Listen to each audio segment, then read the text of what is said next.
Hi everyone, in front of me I've got MOTOROLA Moto G32 and let me share with you how to block a number on this device.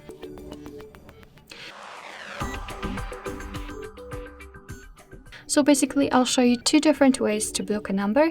We will start with the contact list, so we can block the number you've got currently saved, and the second way will show you how to block the contact which is not saved. So let's start with the contact list. As I said, find the contact you'd like to block and tap on it. Then let's tap on the three dots icon in the right upper corner and simply tap on block numbers. Tap on block, your device will of course ask you if you really want to do it, and as you can see we've got this characteristic icon and we've got the information that this number is blocked, which simply means that you will not receive any incoming calls or text messages from this particular number. Of course we can unblock it the same way, right here. However, let me leave it like this. We will check if it will appear on the blacklist. So the second way to block a number requires entering the settings, and here it does not really matter whether you will be on the contacts, recents or the favorites.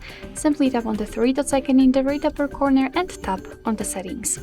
Then we have to tap on blocked numbers, and as you can see this is our blacklist and that's the number we blocked from our contacts, which simply means everything went fine. The first way also works.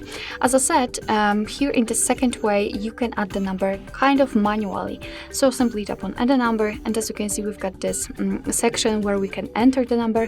You can also paste it here if you've got it copied, and then tap on block. In the same situation it will appear on the blacklist. Which is more, here we've got this option unknown, which simply means that we can block the calls from all unidentified callers just by picking or tapping on this switcher. So right now it is active. Of course you can turn it off the same way, and if you want to unblock the number, simply tap on this X button right next to it. Alright, so that will be all. Thank you so much for watching. I hope that this video was helpful, and if it was, please hit the subscribe button and leave the thumbs up.